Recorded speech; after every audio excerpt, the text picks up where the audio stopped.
Hey anime fan, welcome to another Pretty Cure review with me, the Stupid Private. Today I'm looking at episodes 2 through 5. This features the Dark Zone's first heavy, Pejard. Let's start with episode 2. This one gives some background details on the story and flushes out the world a little bit. Apparently the big bad is searching for 7 magic objects called Prism Stones so he can, you guessed it, gain eternal life. Dragon, dragon, rock dragon, dragon ball, sing. Dragon, dragon, rock dragon, come, get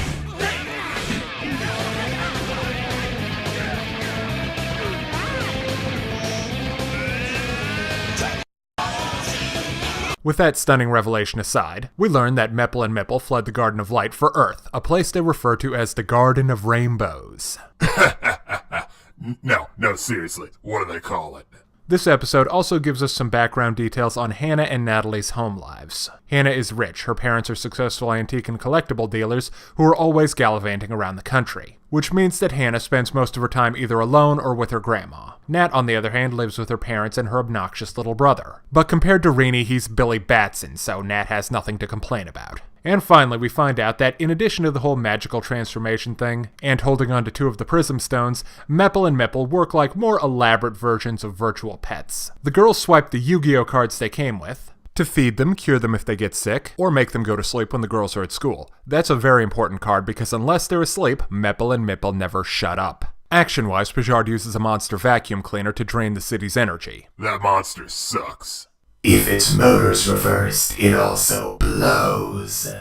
Episode 3. This time Pejard disguises himself as a teacher's assistant to try and get close to the girls. Yeah, this episode's not so much with the good. The best part is seeing Hannah suck at dodgeball.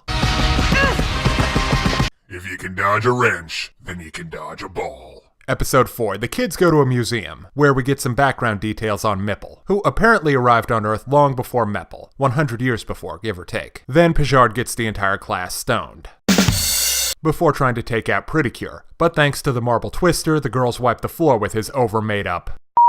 Finally, episode 5. The Dark King seems to be a more rigid taskmaster than old Queen Beryl. So, after a mere 4 attempts, Pejard has to either kill 2 teenage girls or it's off with his head. And to his credit, the guy's an okay fighter. At one point, he even gets his hands on one of the morphers, leaving the girls totally defenseless. And then he just gives it back. You're kidding. Not even. He says it's because he wants to beat them at their full strength, but that's some bull. So anyway, they used a marble twister again to blow Pejard all the way back to the abyss that he came from. And they get a shiny new Prism Stone to boot. To keep the stone safe, they entrust him with the Guardian. Who the hell is that? Some kind of guardian? Apparently he's the guardian of the Prism Hopish. What the a hopish? It's, a thing where the Prism Stones live. Pal! Hope-ish. Search term. Not found. Please rephrase. Well, as a reward, Hannah and Natalie get matching magic notebooks that only they can read. Look, after the 1st and 5th episodes, this mini arc is a lot of filler. But you can't really skip it because you'll miss out on the backstory and plot points, if you care about that sort of thing. Mostly it's the backstory that gets the love. The Garden of Light, Carolot. No, you were right the first time. Is in another dimension or something, and there's a time-space thing that happens when going between the Garden of Light and Earth, or as they call it, the Garden of Rainbows. I can't say that with a straight face. And then there's Mipple. Apparently she was passed around for a while before ending up in the hands of Hannah's granny. Now let's look at the bad guys. The Lord and Master of the Dark Zone is the Dark King. His goal in life is to collect a color-coordinated set of magic baubles, to grant him ultimate power. He already has 5 of the 7 Prism Stones, but for some reason, he just lets his henchmen run around with them, rather than, say, locking them in a vault or swallowing them or something.